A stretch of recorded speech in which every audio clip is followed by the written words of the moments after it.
Ladies and gentlemen, welcome back to the official Hammer Time podcast. I am your host as always. I am Cade. Alongside me is my duo. I'm missing Dylan today, but that is okay. We're back again with Jake, though. We're previewing this kind of sneaky banger-loaded Week 7. Kinda, yeah. Really good weekday games. Solid week so far. I know we hit shout out Missouri State Grizz last night, dub. And I think there's more tonight. There's a couple more tonight, and then we have a big one tomorrow night that we're going to break down here. There's a quad box tonight. There is a quad. There's true. That's so true. But yeah, fired up. Got football during the weekdays now. We got 49 days of consecutive 40. football. It was 49 straight days. 48 more days. Something that we're doing is that we're going to do 40, since it was 49 yesterday. I guess we're doing 48 days of Well, we did bets. 49. We did yesterday. Technically, we did yesterday. That's true. Yesterday was Missouri State money line, so that obviously hit. Today, I don't think we have one yet. Do we have one yet? What do you have for today so far specifically? Yeah, Kennesaw plus 7.5. Yeah, but it's 7.5. I have a good number though. I have Southern Miss, so honestly, I think that might be it. I had Southern Miss when they were still dogs. Well, I can't play that. Sure, you can. No, I can't. They're 3.5 point favorites now. I mean, you have the same price as me. It's just, except you're betting minus 3.5, and I just have money line for even money, so it's okay. Yeah, but I kind of lean Georgia Southern. So I do now at the point. Yeah, that's what I'm saying. 3.5. I'm taking Georgia Southern probably. I don't know. I might have to join you on Kennesaw State. I've got a boost, so I may just use it. I was gonna say I'll ECU, ride Kennesaw State, but I have ECU. Under a touchdown. Oh, okay. I didn't know. I have ECU at 7. Oh, okay. Flat. I don't know. Yeah, I think either Kennesaw or ECU might be the move, personally. One of those two. We will. Either way, you guys aren't going to listen to this until tomorrow anyway, so that doesn't matter. We'll post it, but be ready. Yeah. We'll post it. Be ready for the next 47 days. It'll be like day 3 and day 4, whatever, stuff like that. It's basically like a squad ride, I guess you could kind of say, but it's going to be something cool. Just something for content, because why not? Because we like football and we like betting. So sure. As always, please make sure that you guys are following, liking, subscribing on Apple, Spotify, and YouTube. Leave us a review, share with your friends. We've had a lot of good new people joining in the Discord that is free completely, which you guys can join by hitting the links in our social bios on Twitter and the link tree in the Hammer Time social bio on Twitter. Or you can always just message us privately. You have all of our socials, quite literally every single one of them. Kind of scary, but that's okay. but other than that, pretty straightforward though. So hope to see you guys in there. Got a really good community going. And we're right in the peak of football season. It's like the best time of the year. So week 7, we have games to break down. Starting out with Friday night. Potentially the biggest game in Group 5 this year, as of right now. So far. Yeah, so far. Still have a couple more. South Florida, ranked South Florida still, goes into Denton, Texas to take on the Mean Green Machine. North Texas has flipped twice.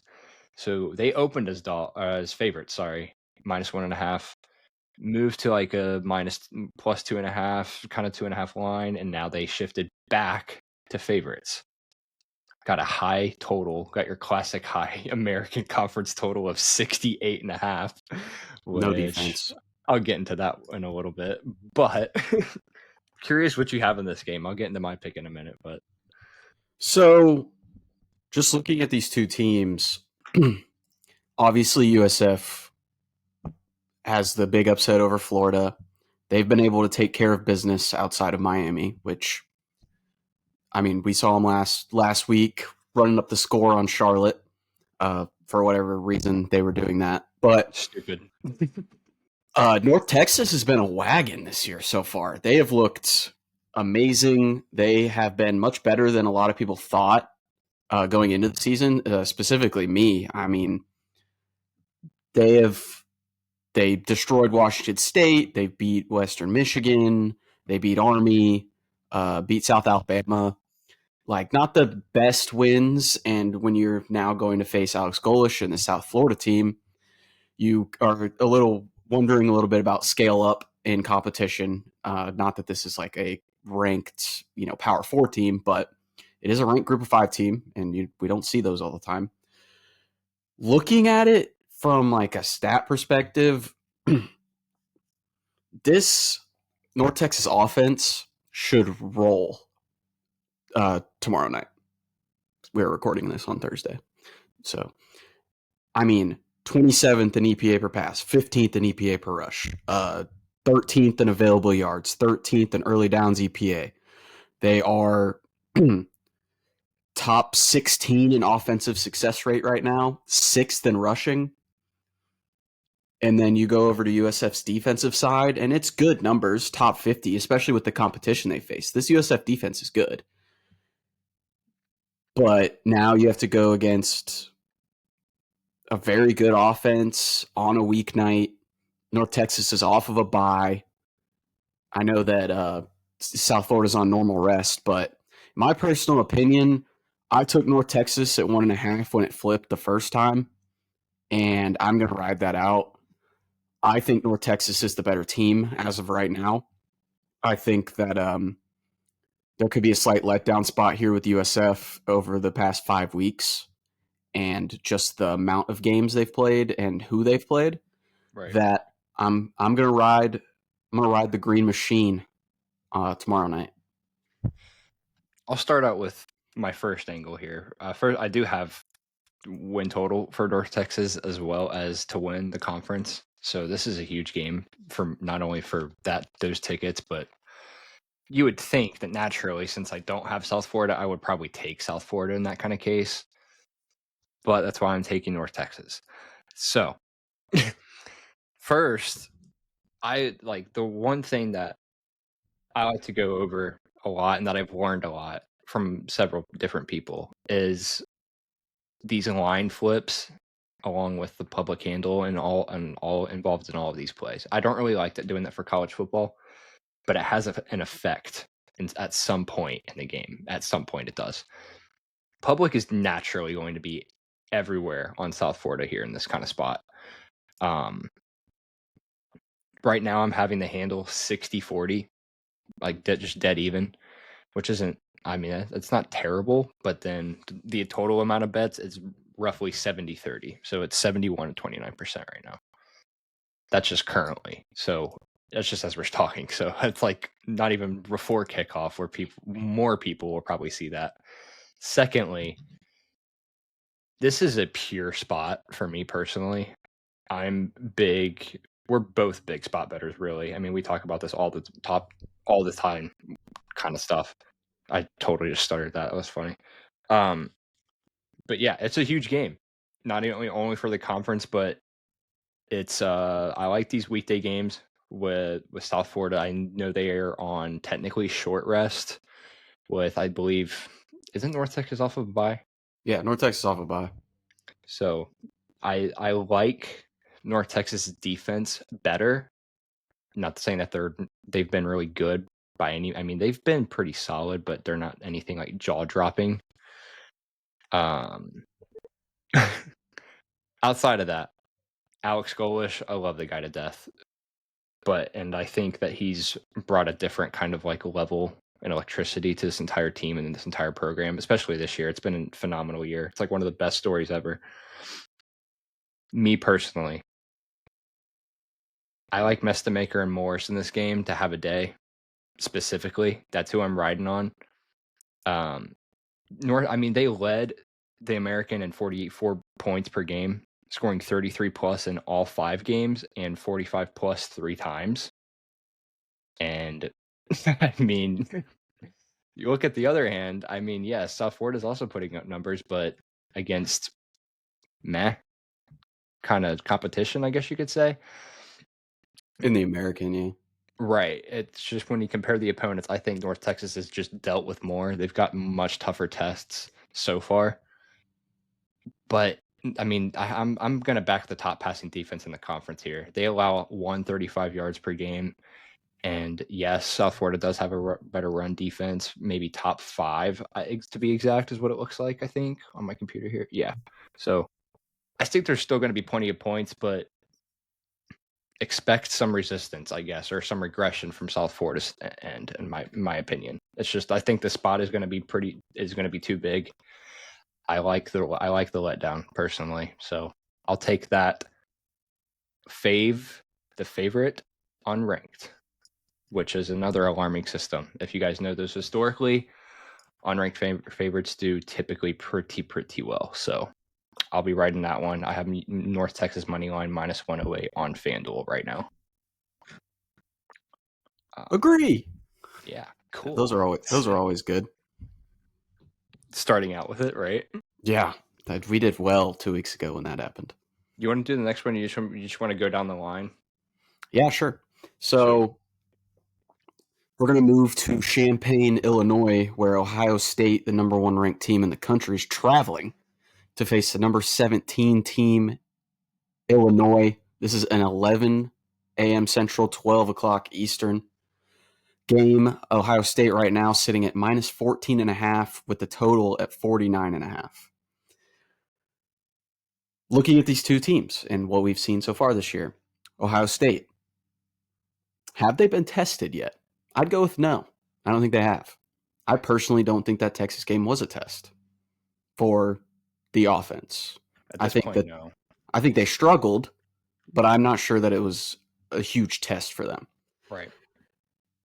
Illinois coming off of a very emotional, very big bounce back against USC at home, where they were able to upset the Trojans. And yeah, you just talked about it with spot plays. This would be a spot play if you're looking into it. Ohio State just played Minnesota, didn't do anything. They didn't try offensively at all and put up 42 points and scoring a touchdown with a backup quarterback. You look at Illinois, they come off of a blowout loss, travel back home, get a huge win, and now at home again playing the number 1 team in the country. It's a spot right there. And then just to even dive into some of these numbers, Illinois' defense is pretty bad, like genuinely terrible. I don't know if anyone has watched them this year, but they're not super good. Also, they played Purdue, didn't they, last week? Yeah, they did. They played Purdue. That was 2 weeks ago. So my bad there. But still, I still think it's a spot play just with the USC 2 weeks ago. Then you had Purdue. Now you have this. But looking at it, like Ohio State's 8th in the country in EPA per pass. Illinois' defense is 94th in the country. Like Jeremiah Smith, Carnell Tate, these guys should have a day. The offensive success rate for Ohio State is insane this year. They're number 2 in offensive success rate. They run super slow and they kind of like make the game, played in a phone booth. They're limiting possessions kind of thing. And I feel like this is the game where they turn it up offensively to kind of show some things, show that, hey, we can beat a ranked team by 21 or 28. And I mean, defensively, Luke Altmaier, I'm still not sold on Luke Altmaier in this offense just yet. They still haven't played a defense that is worth anything to me other than Indiana, and Indiana destroyed them. So I think Ohio State rolls. I think they win by 3 touchdowns. And yeah, I would lean probably under. I don't know if Illinois scores 10, to be honest. Yeah, I think this is the same exact situation before Minnesota, and it keeps on. It's like the gift that keeps on giving. So even for Ohio State, again, the defense is historically good, already looking practically better than last year, which I thought myself was shockingly enough, but it's true. Considering the modern era of offenses and all the kinks and stuff that kind of goes into that, the last time they went 5 straight games without allowing 10 points or more, 1979.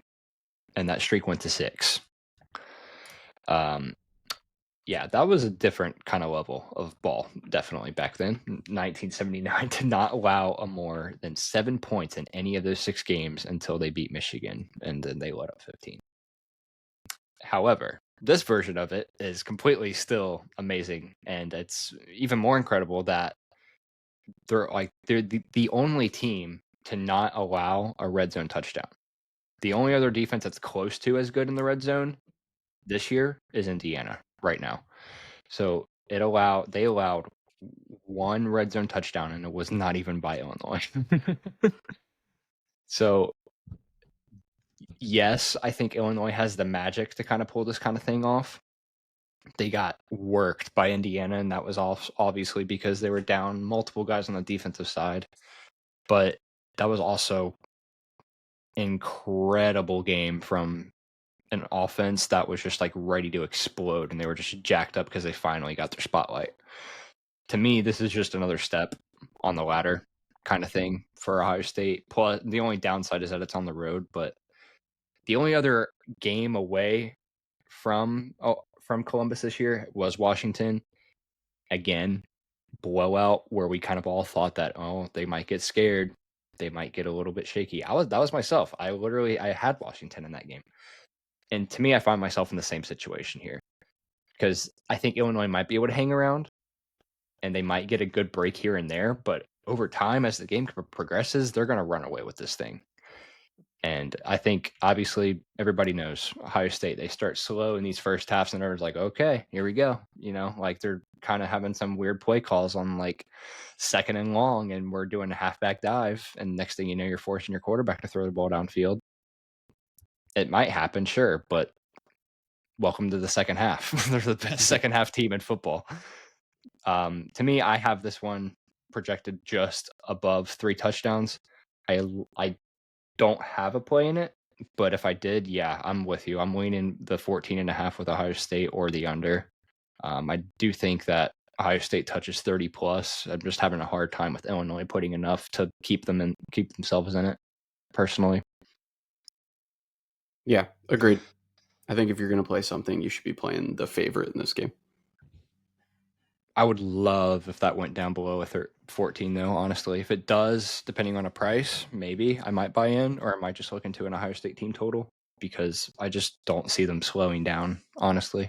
I might be interested in an Illinois team total under with this True. defense.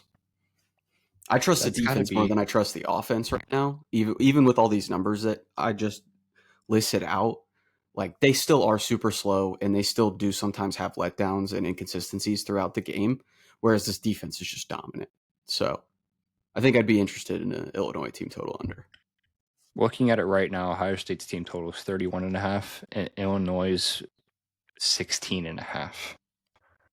Yeah, I like I said, I don't know if Illinois gets to 14. Like, I mean, if you look at the drive charts for the teams Ohio State has played, like them getting to the 50 is hard. You're right. So yeah, 2 touchdowns a lot, unless you're getting some explosives, which Ohio State doesn't let up. So that's tough. I think, yeah, if you can find a 17 for Illinois or a solid price, I know right now it's like even money for 16.5, which I honestly might end up on. That might be sneaky ladder, honestly. I might just say that now. Yeah, I might ladder that Illinois team total under. I'm not gonna lie. Put that into I'm gonna put that in my notes right there. It might be pretty. That might be a pretty good one. I'm not gonna lie. I'm glad you said that. Yeah, I think that's the play. For sure. Really good price too. So, we'll continue, and we're going into Columbia with this one. This is Bama traveling to Missouri. Bama coming off of a win that we pretty much already discussed in our recap over Vandy. Missouri, on the other hand, what did they do last week? I don't even remember. They're on a bye. They were on a bye. Okay, that's what I thought. Yeah, 12 o'clock kickoff. Bama is favored on a short one, 2.5. And we have a mid to high total at 51. Like another spot. It's that time of the year. So these conference games that I love to cap with these. Yeah, I'll just get straight to it. I have Missouri plus 3.5. I like the letdown personally. I'm curious as your breakdown too, because I know that you have this. To me, there's a couple of things for Missouri specifically, and I think this is like opportunity to be program altering kind of thing. It's their first top 15 game that they will host in years. They haven't beat Alabama in years. And then pretty much since joining the conference, I think they've been absolutely dominated by this team. Bama's definitely had their number. A win obviously puts them pretty firm in the race for a college football playoff, in my opinion, and it would be a statement of not only the ability of this year's team, but just the growth of the program as a whole. That like the leap that they've taken since like what is it 2023 I think is what it was. Yes. It would put them as like a staple in the conference, I think personally. So huge game for them personally. For Missouri, Ahmad Hardy, disgusting, filthy guy. He's one of the probably I think he leads the country right now in terms of rushing yards if I'm not mistaken. So he's He does. slightly in the Heisman conversation behind all the quarterbacks. Alabama's defense has obviously had trouble containing these kind of bell cow runners, I think, in my opinion. And they've also allowed the fourth most rushing yards in the conference, which is something that I never thought I would say at the beginning of the year, knowing how hyped we like hyped up these trenches on both sides for them, really. So to me, Bama's pass heavy offense, I think, is going to have a problem. I think Simpson kind of sees some regression a little bit. Yes, I'm kind of rooting for him because he's had really good years so far. But I think they've just kind of, I don't want to say shown too much, but these are the type of games that just like Drink just loves. Like he is a freak, he's a psychopath when it comes to games like these. So I'll take Missouri with the points. Yeah, I mean, couple things. Yes, Alabama beat Georgia on the road, which we have known that Alabama struggled on the road in the DeBoer era so far. They've been pretty bad. I mean, what is it? 3 outright losses so far now. So we thought maybe that they exercised their demons in the road splits with Georgia, but also they own Georgia. So is that a Georgia stat or is that a Alabama road stat? Which now we're about to find out. This is the game where we probably find this out. A lot of people are going to sleep on this Missouri team. It's really good. They can run the ball effectively, very effectively. The quarterback has been very good with his legs. He's been very good in the short to intermediate. The deep passing has not been great, but he's able to attack you in multiple ways. We've seen Alabama struggle with that over the past 2 years with Diego last year, with Arnold last year, with Castellanos this year. I also have Missouri plus 3.5. The biggest questions I have for this game is the first two or three drives from each team. If Missouri comes out and there you have a lead and they're able to lean on Ahmad Hardy and Bo Perbula's legs and Jamal Roberts, that's very big trouble for Alabama. If Alabama gets the lead early and is able to kind of take this into their own, I'm worried about Missouri trying to come back down points, trying to throw the ball through the air and having to kind of not utilize Ahmad Hardy, who's their best player. Another thing, this is the best pass rush that Alabama will face so far this year. And you may be shocked by hearing that because they play Georgia. Georgia can't rush the passer at all this year. Missouri can. They've got a dude, Damon Wilson, came from Georgia. Should be starting on Georgia's team right now. He's starting on Missouri. They've got another 5-star that is starting on the other side. They've got good linebackers. And I just can't get it out of my head of watching Alabama's defense in run concepts to the outside and just multiple, like at least 4, 5, 6 times this year, just getting gashed for 30, 40, 50 yards. We saw it on the first drive with Vandy. We saw it all game in Florida State. I just think Ahmad Hardy breaks 1 or 2. And honestly, I have Missouri plus 3.5. Missouri will be in my round robin. I may play Missouri money line.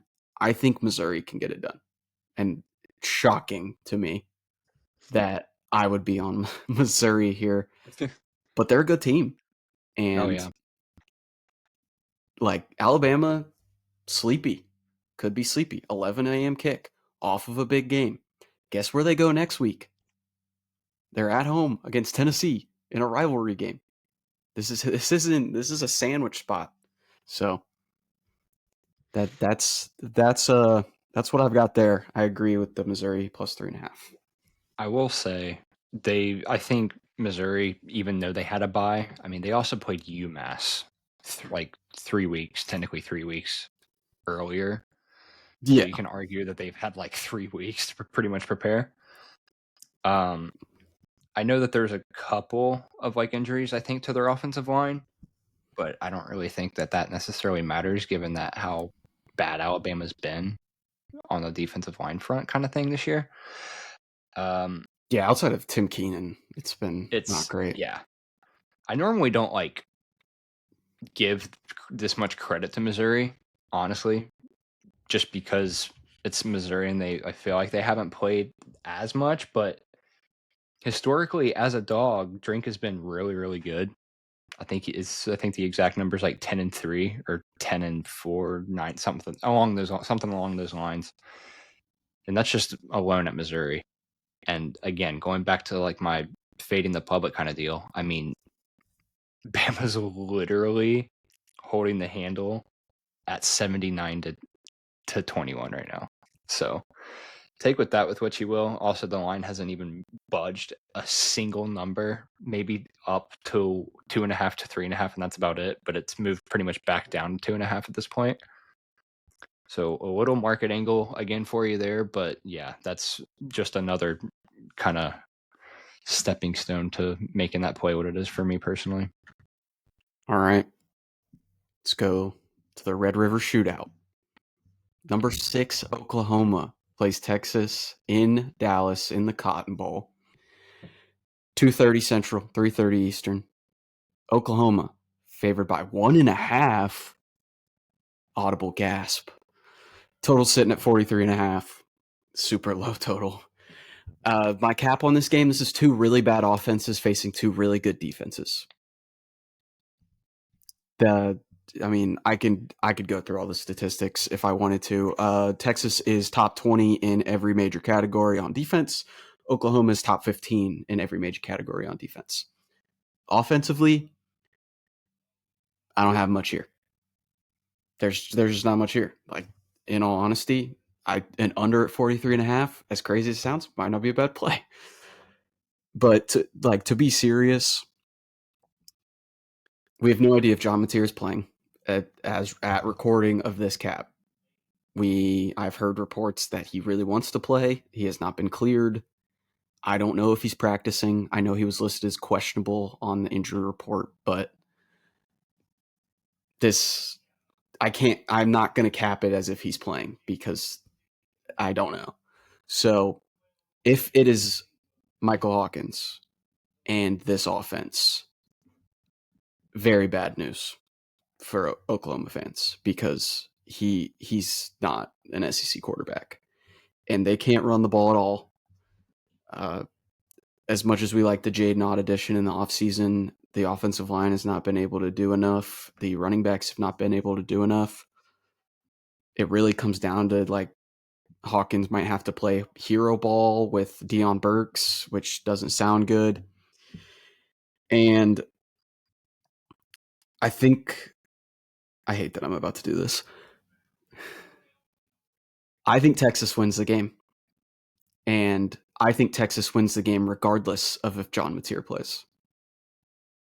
I think at some point, this coaching staff, the offensive coaching staff, is good enough and smart enough to change what they are doing, regardless of what they're doing. I think this is the game where they use Arch's legs more. They get Ryan Wingo and these guys quick passes in space, and we get creative with the run game. At some point, Sark is going to do that. And I think in this big rivalry game, it's wounded Longhorn mode. They have to win this game for any chance at anything this year. I'm going to take the wounded Longhorn to upset Oklahoma. Not even an upset because they're favored, but I think they're going to beat the ranked team, and people are going to be shocked. Yeah, this game's so stupid. There's so many different angles again that you could kind of just like argue within like a reverse line movement kind of play or another market play, because again, public's on Oklahoma. They're hoping Mateer plays and they can just get Oklahoma for such a really good price, knowing how bad Arch has been, all this, blah, blah, blah. I mean, dude, the splits on this is insane. It's ridiculous. 97% of the money on Oklahoma, 86 on Oklahoma spread, 86% of the money on Oklahoma money line. And it's like not moving an inch pretty much. It's just going back and forth and back and forth. Yeah. So there's zero influence whatsoever. To me, yeah, this game is not offense. This is all which defense is going to take over. No matter who is quarterbacking for Oklahoma, it's a defensive grind. And if it somehow just turns into a 30-30 game that we've been used to seeing, great, cool. But it usually has like a curve. This rivalry usually has like a curveball or knuckleball kind of feel to it. Like just when you think that something's like going your way, it's just like psych, nah. Turnover in the red zone, or bang, explosive 70-yard play, or bang, kickoff return for a touchdown right after halftime or something. Like it's inevitable in this kind of game. Whether it was the OU quarterback injury issues from last year, Dylan Gabriel magic of 2020-23 or 23, Texas dominating in 22, Caleb Williams in 21. I don't know. They always come up with something interesting in this stupid game. This year, it's neither. It's going to be the defenses. And the thing is, I'll say this, it's either going to be one of the defenses or it's just all of a sudden Arch Manning or Willis Reed kind of just starting to click out of nowhere. I don't know. Both defenses, I think, we're going to stuff these offenses personally. I really, honestly, depending on if Mateer plays, if he doesn't, I'm expecting both like to end in the teens. Like I would not be surprised in the slightest if I'm seeing like a 17-14 or like just a field goals game where it's like a final score of like 16 or like something stupid. Yeah, I have Oklahoma money line only because of the reverse line movement play, but I think my actual play in this game is going to be the under, and I might look into some alt lines of like a 39, maybe like a 35, something just super, super small, because I think there's really good value in it because, again, these defenses are some of the best that we've ever seen at this point. And probably one of the best defenses in the rivalry that we'll ever see, personally. Like, because just look at the history of it. It's been nothing but like shootouts. And all of a sudden you get these and it's just like, dude, it could be gritty on Saturday. So yeah, I do have Oklahoma money line posted, but that's like, again, that's my market play. It's not necessarily like my full cap. My actual play will be the under in this one though. Yeah, I mean, Pate tweeted it out the other day. This is the line if Mateer is playing. For people that are shocked, this is the line if Mateer is playing. It is Texas -1.5. Texas would be favored and will be favored in a neutral site game against Oklahoma as of right now. This is not with Mateer not playing. This is with Mateer playing.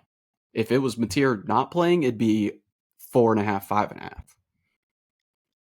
It's just even funnier. I know I texted you that earlier this week because I wanted to believe it, but I just needed to hear it from somebody else, probably, I think is what it was, because I was just like, you know what?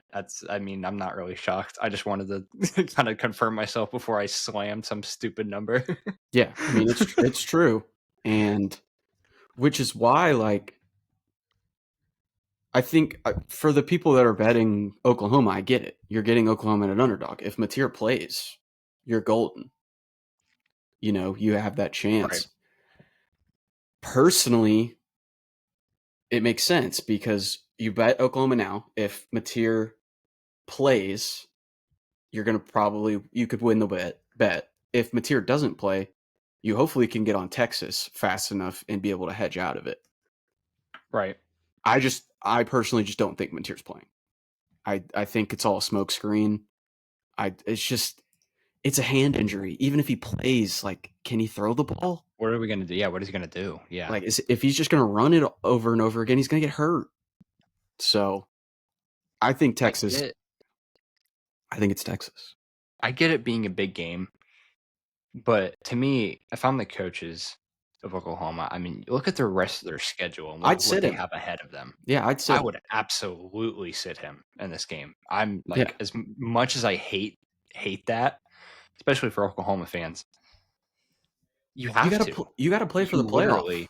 you absolutely have to. I get it's a Yeah. big game. This is like I don't want to say it's practically your Super Bowl, yeah. But I mean, you're going into Tennessee in a couple weeks after this.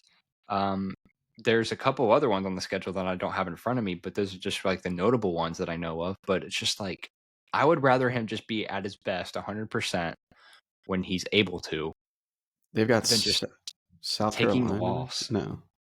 Who do they have next week? I don't know who it is next week, honestly. Is it a into that. bye? I don't know. Did they get a bye? I don't know. It is they travel to South Carolina next week. Then they have Ole Miss at home, on the road to Tennessee, bye week, Alabama, Missouri, LSU.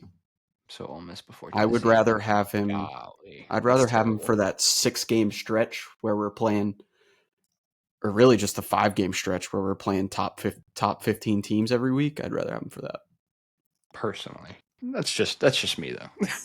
Yeah, I'm not the coach, and I'm not John Mateer. Brings us to our next game. Another pretty sleeps on SEC game. We get the Ags and the Gators at night in Kyle Field. So another electric atmosphere. Another really good game, potentially, in my opinion. I think people are overlooking this one a ton because some people are screaming let down. The other teams are screaming, oh my God, A&M should beat this team by 20. So we'll get into that. There are program changing wins, and then there's like program holding pattern wins. Florida was 1-3. They were on the brink of practically ending their season right then and there. All of a sudden, you get a win over was Texas a top 10 team technically? They were ninth. At the point. They were ninth, right? And yeah, all of a sudden you beat the top 10 team and your season's just got the spark again, just when you thought they were out of it. It's the SEC. The schedule is going to be disgusting no matter who you are. Mississippi State, the cocktail party against Georgia, Kentucky. Winning at A&M would be the game to put into 2020, like put 2025 into like in the vault forever, period. So I don't think, to me, I think the Aggies are being slept on a little bit. Yes, one of the best top 5 teams that I've ever seen. And it's insane to me that you can think that you can get better than what they've been, because this offense has been disgusting. Mario Craver, Marcel Reed have impressed me. They've impressed a ton of other people. What Elko has done with these guys is unheard of. And yeah, I mean, you have 3 straight road games against Arkansas, LSU, and Missouri to follow this game. Getting by Florida is absolutely going to matter. And not to mention, it would be their first 6-0 start since 2016, and it would just be the second time since the 90s. So I'm personally, I hate that I don't have a play in this game. Florida's defense obviously hasn't been a problem, but Texas A&M on third downs have been a problem. They've been hit or miss with the passing game overall. Way too many penalties. 4 takeaways are not enough. If they're not giving the ball away, the offense can work. But A&M, it's going to take it's going to take a Heisman caliber performance by Lagway to kind of pull this one off, and I just don't think I get there. I think it's a dogfight. But at this point, you're asking yourself, is it going to be Marcel Reed or is it going to be Lagway? It's taking this game over. So I think Lagway kind of pushes for a few scoring drives. I think ultimately it's going to be his turnovers and his decision makings that kind of give A&M this game as a whole. The atmosphere is going to be insane. I love Kyle Field at night. It's one of the best atmospheres in college football. To me, I have it right at like a 24-17 type of game. I do like Florida to cover and kind of give them I don't want to say a run for their money, but the fights that we know that they're able to give. Totals at 46.5, I think is what it is. It's pretty short-ish, I guess you could say. But again, you're getting Florida's madhouse defense against a really, really high-powered offense that has potential to put up 30s or 40s just about every week. So I think it's going to be a really, really good game. This one's being overlooked a lot, but it's just a lean. Yeah, I've got some questions. A lot of things I think that need to be answered for A&M before I crown them as a top 5 and a legitimate national championship contender. Right. I know that they've played Notre Dame. I know that they played Mississippi State. That's pretty much the Auburn. Auburn, yeah. So, as cool and as fun as this offense has been, and you look at like the Notre Dame game, and you look at the second half of the Texas A&M or the Mississippi State game, and how explosive play here, explosive play there, 12-yard run here. It's really good when you can do that and you can hit explosives over and over again in a game. But when you can't do that on a team, how do you generate points and drives? We saw it with Auburn. When they played them, Auburn, sound defense, didn't let up explosives. They score 16 points. You know what Florida doesn't give up? Explosive plays. You think back to USF. If USF was going to win that game, we thought it was going to be explosive plays, big passes, big runs. USF just, it was just first downs. It was opportunistic plays. It was gritty. You look at LSU. They didn't do anything against Florida explosively. You look at, Texas didn't do anything really explosively. I think they had 2, maybe. And I think that's when they were in desperation mode. So I need to see consistent drives from A&M. Absolutely. I need to, because the explosives aren't always going to be there. Like you said, penalties. That's a big factor. I mean, you're getting double-digit penalties at home. You can't have that. And I just think that Florida figured something out last week. I think they realized that what they were doing earlier in the season wasn't working. I think when they're at their best, they're a top 15 team in the country. I'm going to take Florida to cover, but I'm going to take A&M to win. But I think it's a dogfight. I think you will have, and it's not the best game of the night, but I think you may be looking at it at 9 or 10 at 10 Eastern, and you're like, Florida's up 3 with 5 to go. And I'm just telling you, it's a possibility. It's very, very possible. I might look into a live play there, depending on how fast or how slow Florida or A&M starts, depending.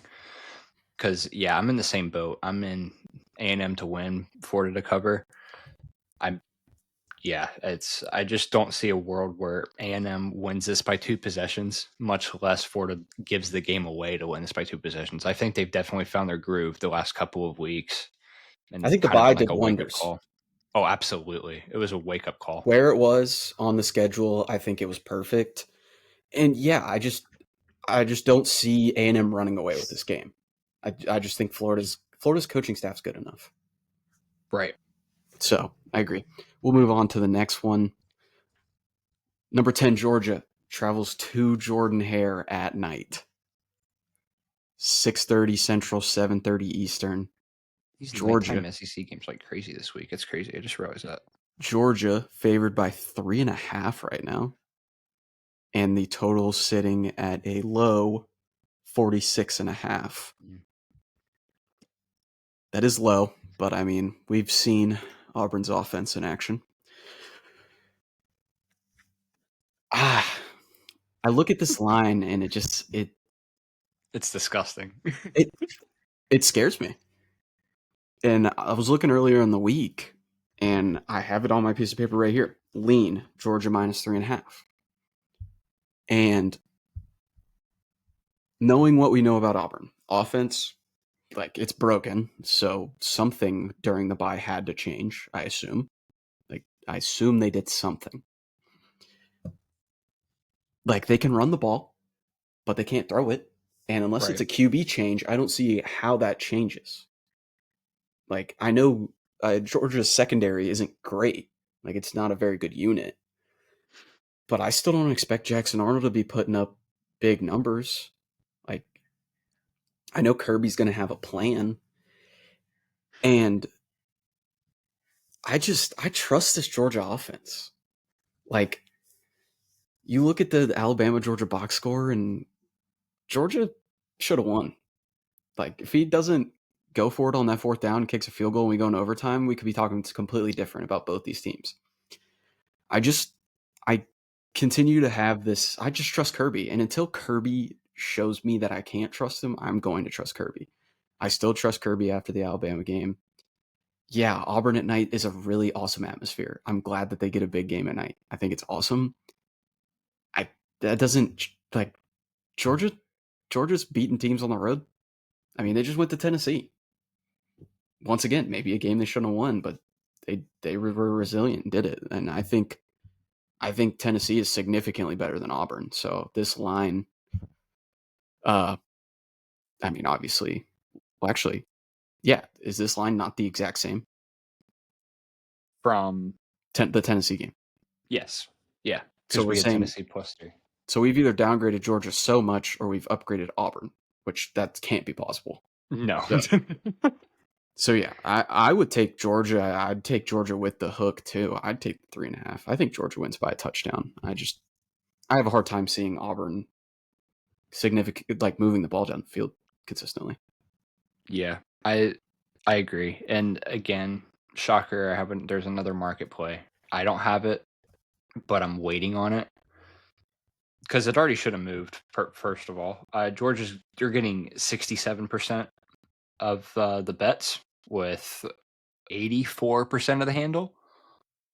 This line has not moved, I don't think, a single inch yet again. It's moving Auburn's way. There's a +4 out there. There is a flat 4? Oh, okay. Well, I was waiting for Bally flat 4. It's Oh. juiced -117. I'm gonna wait. I would like to get Auburn at a 4 or a better, depending on a price, at least for that kind of matter. I don't really like the way that that's juiced up because I do think that it even gets higher, personally. To me, this is a similar cap to that Missouri-Alabama game. I don't understand why. I mean, I understand why, but there's these short lines that we just constantly get in games like these, and we just kind of look at them like, really? You know what I mean? Like, there's no way that you can just say with a straight face, Georgia's only 3 points better than Auburn right now when they're playing in Jordan-Hare. Like, this is Auburn's first marquee game, or big game for that matter, at home this year.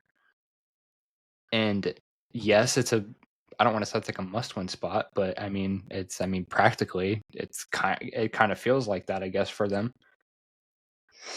The only thing with Arnold is that in these environments and these kind of games, this dude just folds like an omelet. And we've seen that last year. It was bad. He didn't even his best game last year was against Bama, right? In that game, Yeah, if I'm not but I mean, mistaken. And he just ran the again, ball. he didn't do anything. Yeah. Personally, I think there's some benefits from the bye week in this kind of case. Yes.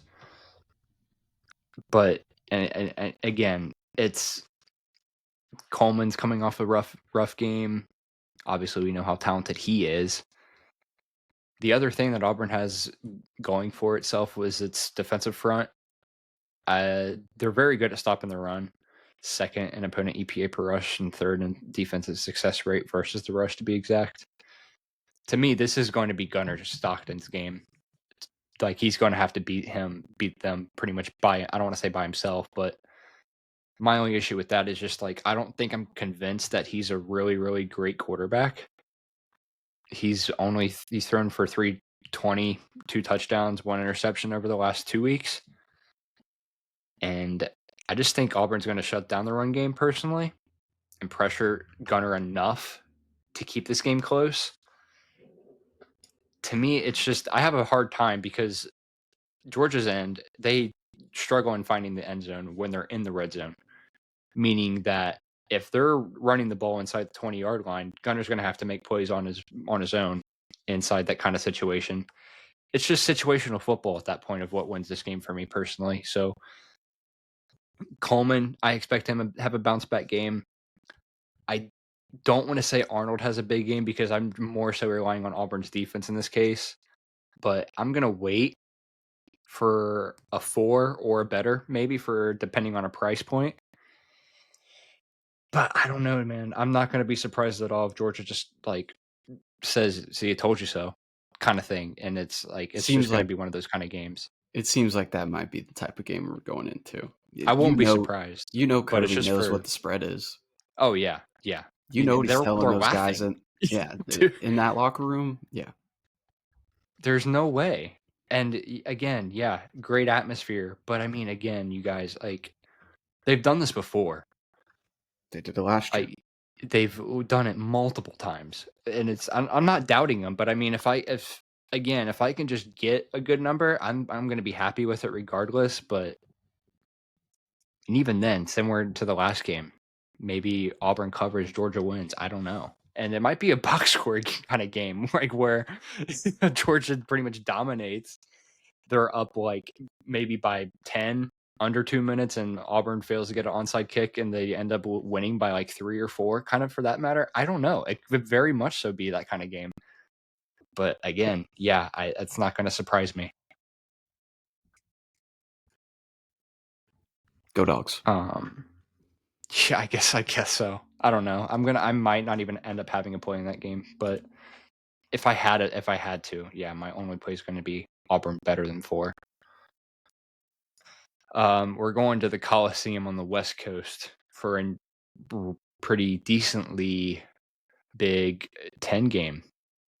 Perhaps USC's biggest game of the year, following off their loss at Illinois that they should have won, and they did not because they folded really bad. That was Sounds terrible. like Lincoln Riley.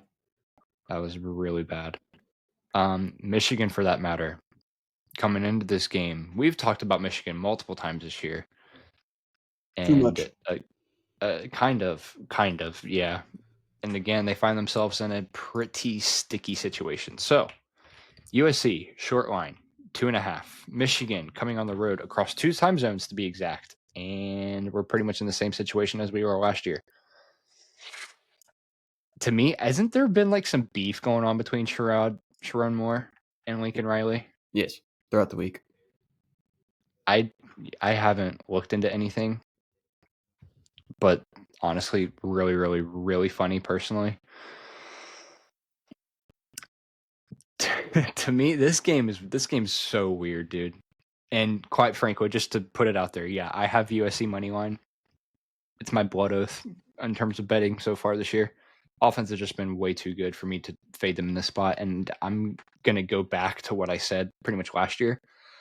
Teams across the 2 time zones, traveling across 2 time zones, have not done well at all, for that matter. And ultimately, I think that falls into this a lot, personally, because I'm not right now. Yeah, Bryce Underwood has looked pretty solid, I will say. I just can't get there. I love Mayava. I love this offense and what they've done as a whole. I think that they just put a point on despite how great this Michigan defense has been.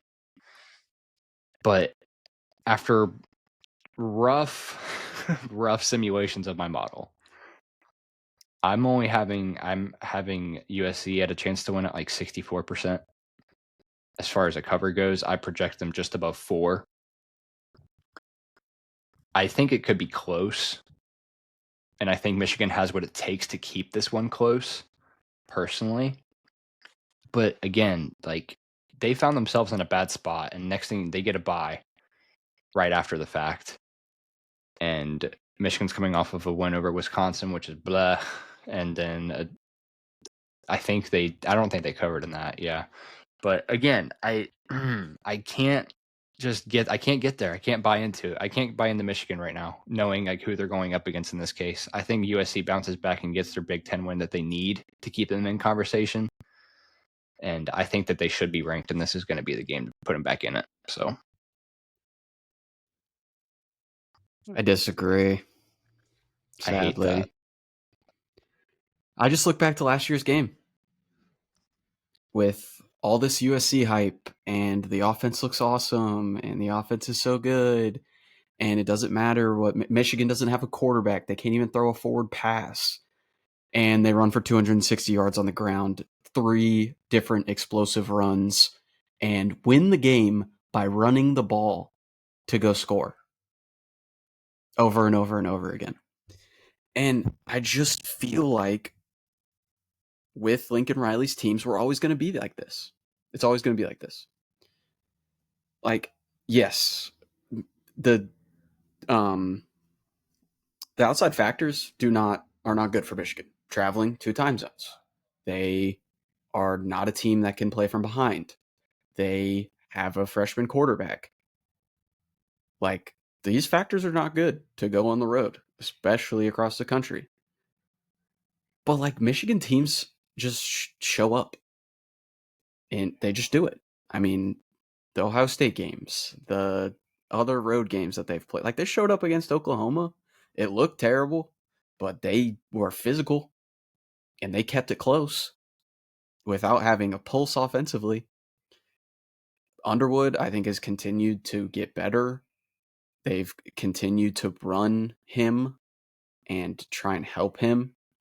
And I just think they're going to out physical USC. And if they're out physicaling them, USC is not going to be able to run the ball. USC is not going to be able to defend the run. USC is not going to be able to get to the passer because they're not going to be able to stop them running. And like, Justice Haynes leads the country in explosive runs. Half of his yardage is on 5 carries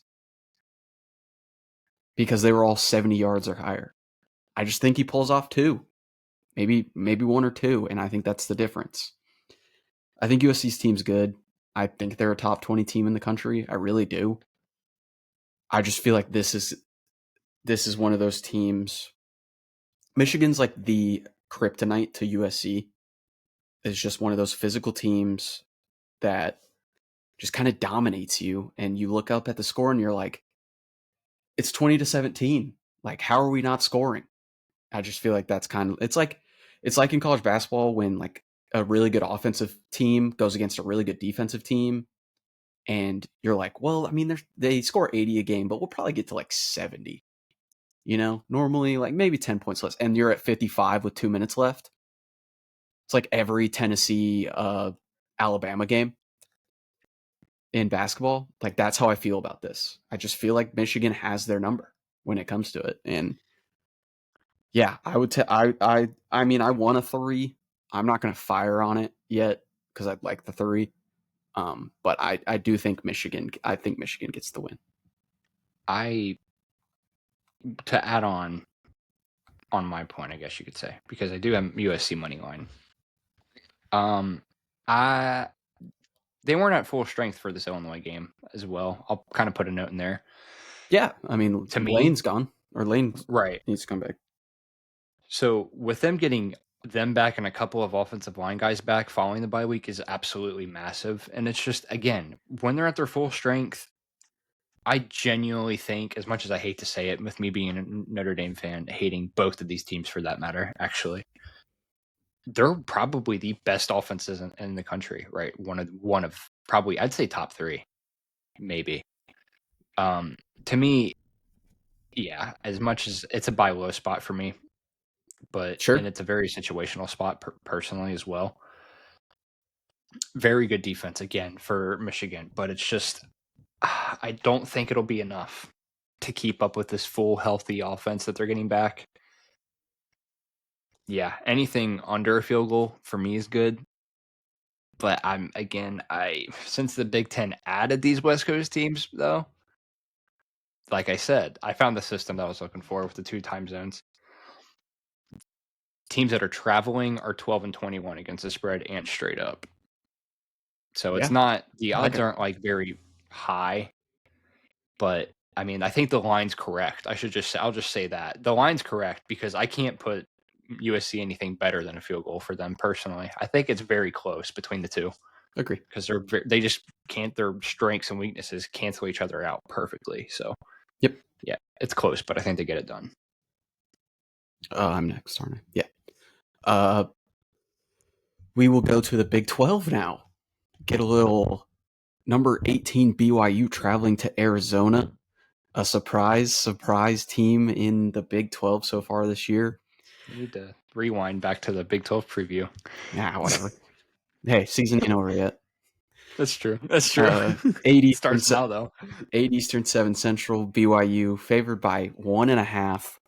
Total is sitting at 48.5. This is interesting. When we talked about these two teams in the preseason, we obviously thought Arizona was going to be, well, I shouldn't say me. I did. I had them pretty low. I had them bottom 3. Yeah. With We you. thought, Yeah. I think Arizona has been a surprise. I will also argue they've played, the teams that they've beaten have not been great. At all. Like, been pretty bad. So I'm not going to sit here and say that Arizona's really good and is super surprising. I'm surprised that they are where they are right now. They have a great offense. Noah Fafita is back, which I love. I'm so happy that it just took the best receiver they've ever had leaving, and now he's good again. I don't know how that works, but I won't question it. And then True. looking at BYU, everyone was super down on them after Retzlaff left. And I don't know if I said it specifically in the preview, but I thought BYU could be better without him. And it seems like that's being proven right now. This offense is clicking. This offense has been very, very good. And the defense has been even better. They have been able to dominate. They dominated. Who'd they play last week? They just suffocated. West Virginia? Yeah, West Virginia, which it's West Virginia. So, but I mean, they've gotten some good wins. I know a lot of people thought they were going to lose to ECU outright. That didn't happen. That was kind of a box score fraud. But looking at the game, short line, rookie, freshman, quarterback, traveling, second road game. I want to take Arizona so bad. I really do. I want to back them, but they've proven nothing to me yet. And until they do, give me Bachmeyer. Give me the 4th Bachmeyer wearing number 47. That's gross. Give it to me. I'll take BYU. I think the offense does enough. I think they get the ball to oh my God, what's his name? Chase Roberts? Yeah, Chase Roberts. That dude's a monster. I think they're going to get the ball to him enough. I think they're going to be able to limit Fafita, and I think they get it done. I think BYU gets a big road win. So yeah, I lean BYU. Yeah, I also like the over. Oh, true. I do. That was going to be one of mine. Honestly, I'm that's gonna funny, fire on that. in a little bit.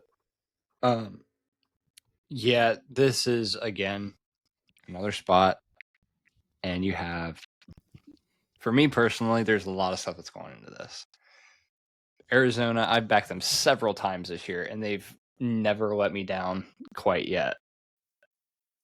However, again, they've just been covering like a cover machine this year. Like, I think they're 4-0 against the spread so far. They're covering by 2 possessions on average. As a favorite? Or Yes. just in general? Or at home. At home. Oh, at home. Okay. I was going to say they got murdered by Iowa State. So No. Yeah. To me, there's a couple of lessons that you learn as a bettor and just as a football fan. Never trust a short road favorite that struggles to turn the quality drives into points. BYU is 3rd in quality drives. 3rd. That's pretty good. really good. That's pretty good. That's really good. I can confirm. 3's good. However, 85. They're 85th, in points per quality drive. That's not good. Very big jump. Very, very big jump.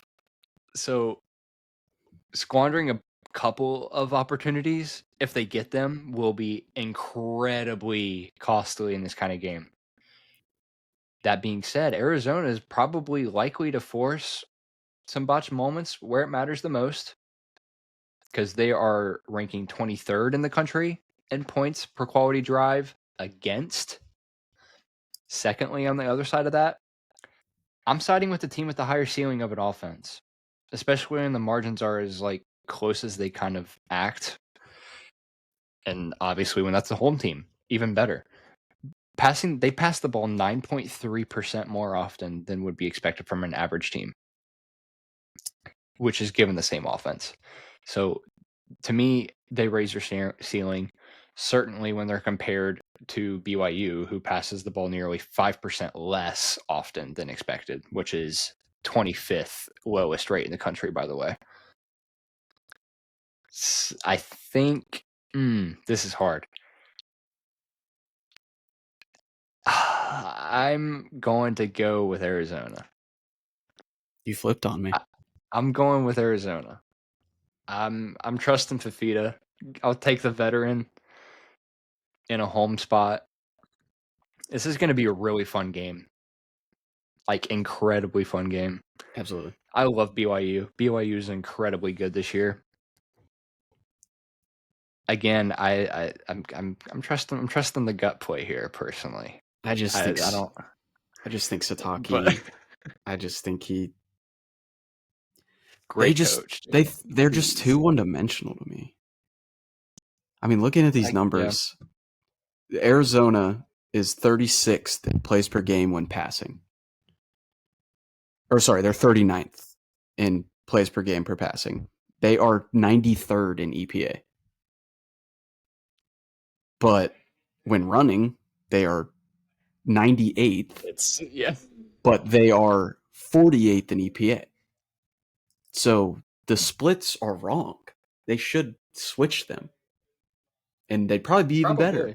They'd probably be even better. So I think BYU is going to force them into third longs.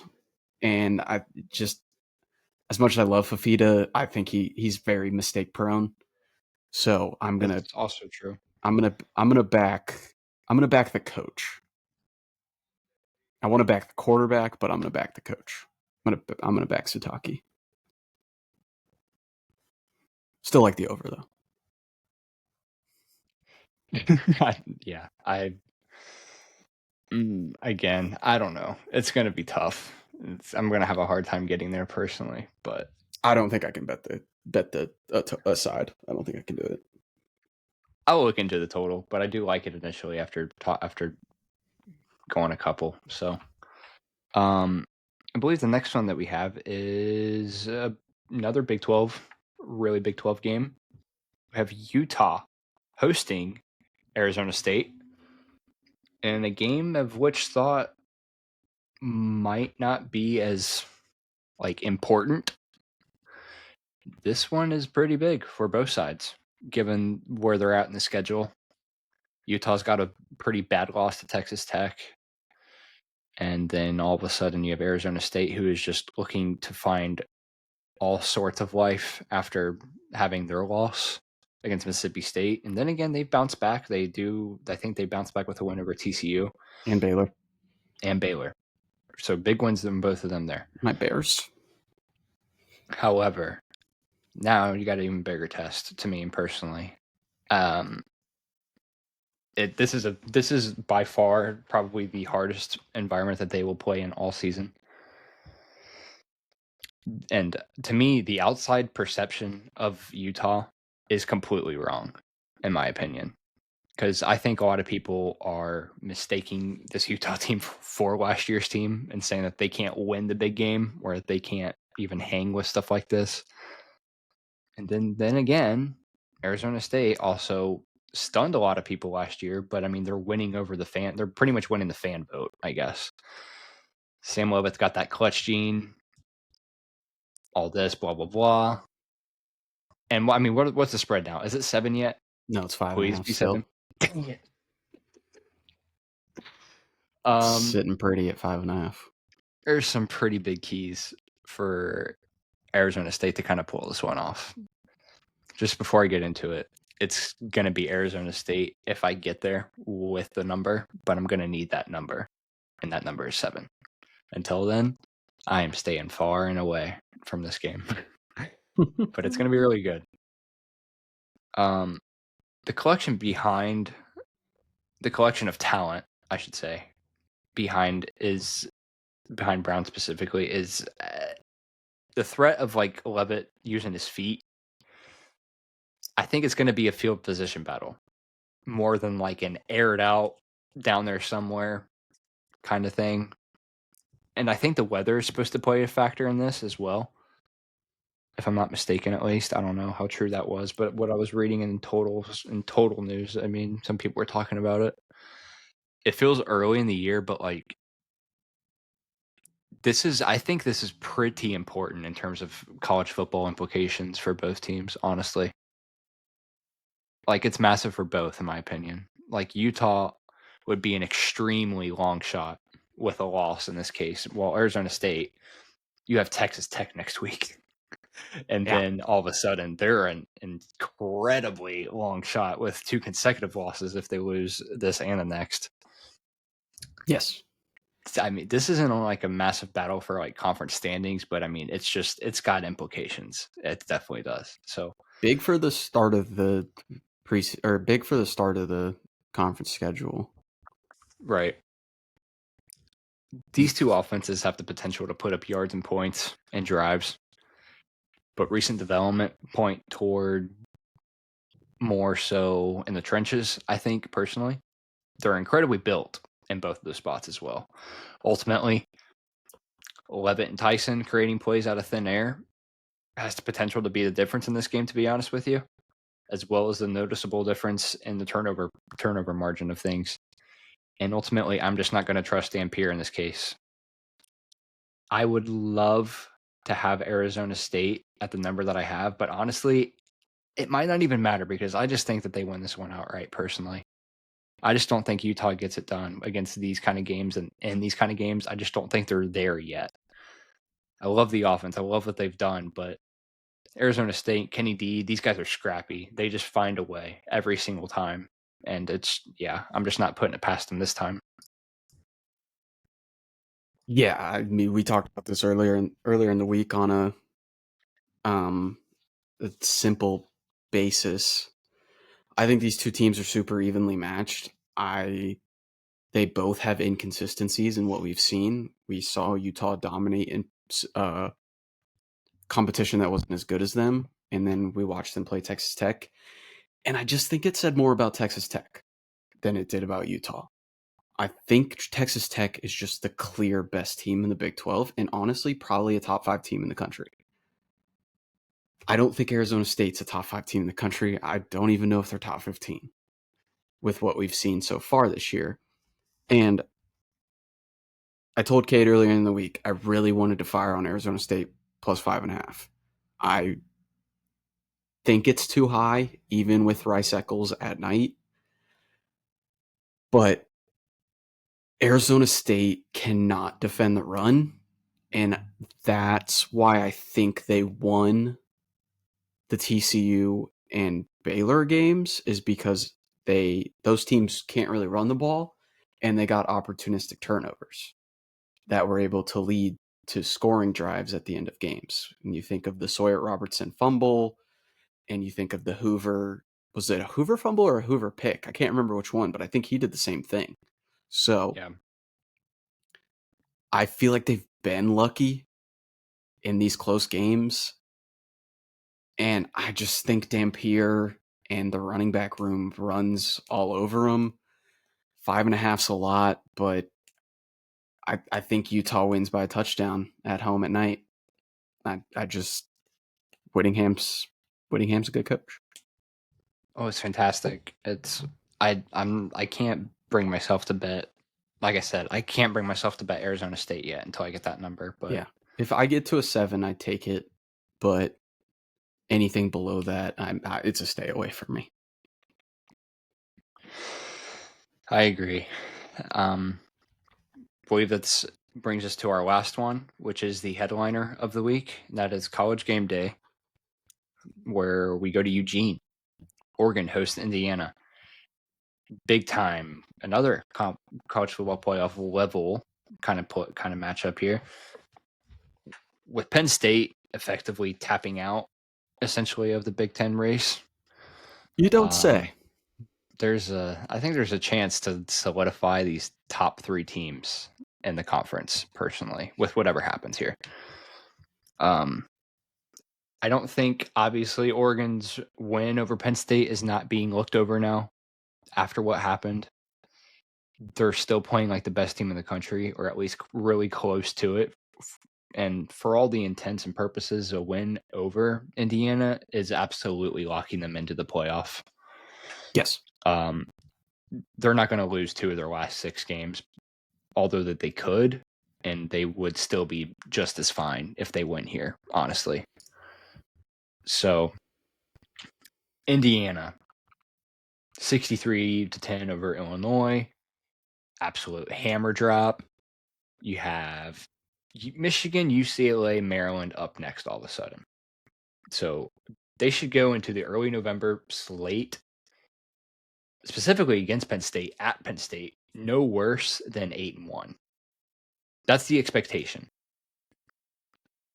But for whatever reason, if they do pull this off and they beat Oregon, all of a sudden, all of this, like, haven't played anybody or haven't beaten anybody, haven't played anything meaningful, all of that smoke just goes away.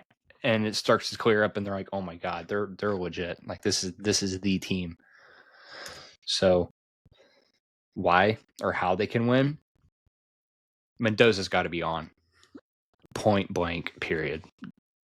Oregon has not played anything good with life other than Penn State, who really is that good, even with UCLA stuff, that hasn't dealt with anyone with the ability to get hot like Mendoza and this offense can, period, with Omar Cooper and all these guys. Yes, I think in the Iowa game, there was some questionable throws, especially across the middle, that I was kind of questioning a little bit. That might have been an environment thing. But in the 2 games before that, 40 for 43 for 10 scores. And Illinois didn't have a prayer of like stopping Indiana in that game. Oregon's defense, yes, elite by any means, but it doesn't have a consistent pass rush, and I don't think it makes enough TFLs, in my opinion. And the thing is, if you don't put pressure on Mendoza, I'd be really careful, because he can light it up and really quick. So not only does Indiana have to make the trip to Oregon now, again, going back to the 2 time zone conversation,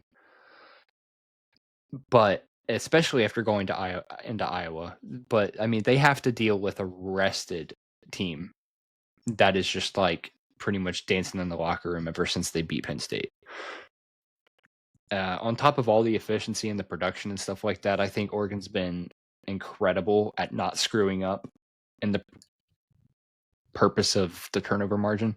They have just one. They have one turnover, and that was an interception against Northwestern, or another pretty good defense. And they've been flagged 18 times in 5 games. The offensive line is not letting anything in the backfield at all. Thing is, Indiana, defensive line, hello, number 2 in the nation for tackles for loss and 8th in sacks. Oregon's allowed 1 sack, 12 tackles for loss, and has been an absolute rock for this running offense. It's been nothing short of impressive. So, what version of Indiana are we getting in this game? That's my question. So, there's a solid chance that like Signetti's just lighting a fire under these guys, and like they go in here and they pull off the unexpected and shock the world. Or it's the team that couldn't run a lick against Iowa, and they're going to hit a brick wall, and all of a sudden Oregon's already up 23-7 at half. To me, I think everything's going according to what I think is going to happen, and that's Oregon's obviously going to get this win personally. But in all honesty, I think Indiana is still going to be respected even if they lose. But again, win or lose, both teams I think are going to be fine for that matter.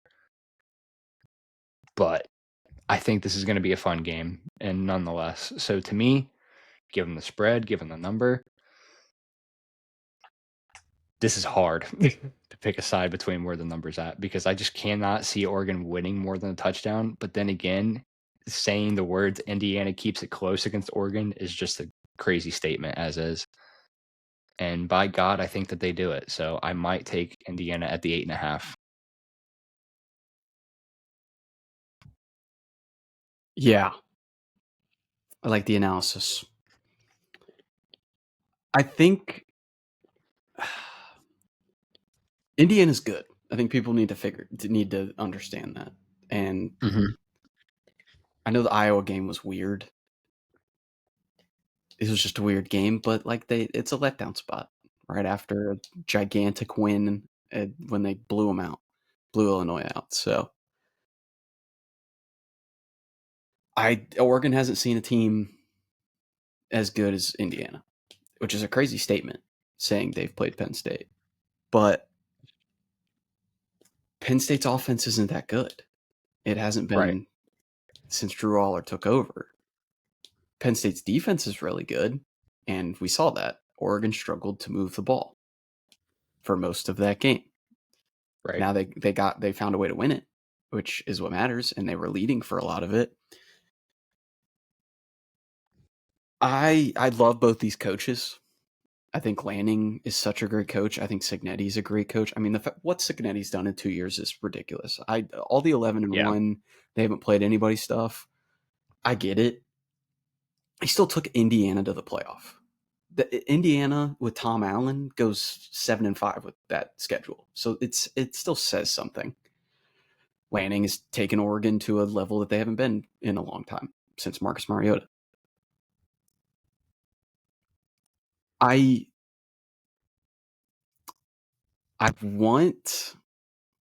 been struggling with this game because I wanted Indiana at open at the 10. I didn't take it. I kind of backed off.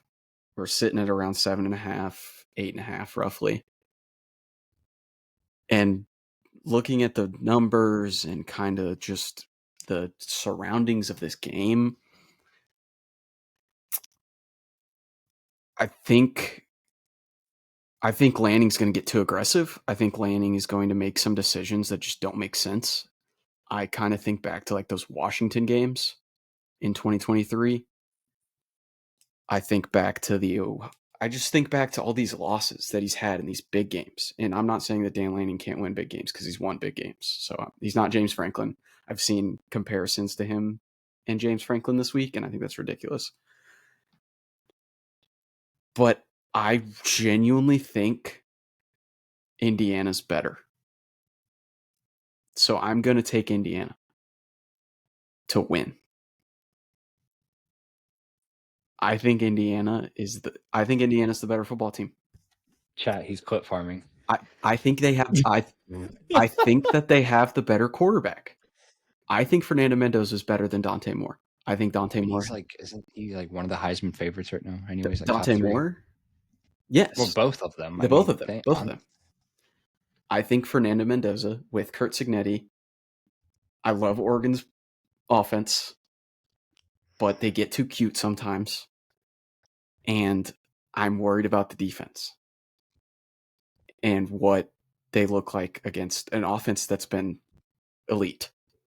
And Indiana's defense is very good. They can rush the passer. They've got an elite corner. They've got good linebackers. They're better than last year. Yes. Yeah. Night and day, personally. I think not close. I think this is Indiana's coming out party. And I was low on Oregon to start the year. I'm gonna stay low on Oregon. I will come back also true. I'll come back on Monday and I will eat all the crow in the world.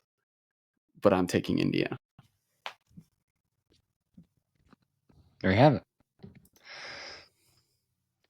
And that is the Week 7 preview. I ended it on a bang. That's fine. That's why I'm not gonna be shocked in the slightest. That's why I'm not like, are you crazy? Blah, blah, blah. No, because it's not crazy. I said that this team would miss the playoff. I mean, I'm kind of eating my words at that point, I guess. But I said Indiana was the 4th best team in the Big Ten. It got laughed at. At this rate, if they win, they're going to be top 3. I think they're already top 3. Penn State's gone. That's true. I mean, yeah, they're 3. Illinois is not 3. This is a tough game. But I think it's going to be a really, really good game. I think a lot of people are, overlooking this one just because of the recency bias behind Oregon and then the fact of the matter of Indiana last year struggling that to, like everybody else says, win the big game or get past it. This is a different team. This is not last year's team. This one feels different. It feels different. Like, I can't believe that. Like, I feel like Cignetti just might have the balls to actually do this one. I think he does. So I'll be smoking that Cignetti pack. We'll see. Either we're gonna be idiots, or we're gonna be the next big thing, or we're gonna have 500 viewers next week. 5 million, probably. Hopefully.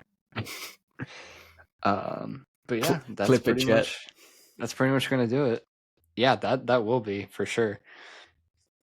We will see you guys, I guess, Monday or Tuesday of next week for the recap of all of this, and we'll see how good we were or how bad we were. Hopefully we get back on track. Had a couple of negative weeks in the betting world, but we'll get back to it, of course. No morning huddle show on this Saturday. As unfortunate as it is, I apologize. Other than that, I think that's about it. We'll post our plays, of course, on Friday evening or early Saturday morning. And of course, as always, we'll be in the chat yapping pretty much before game time and during game time. So if you guys are into the Discord, get in the Discord. It's where we post our plays. Other than that, it's pretty much about all I've got. Be sure you're following us, like and subscribe. Appreciate you guys. And yeah, like I said, we'll see you next week for the recap.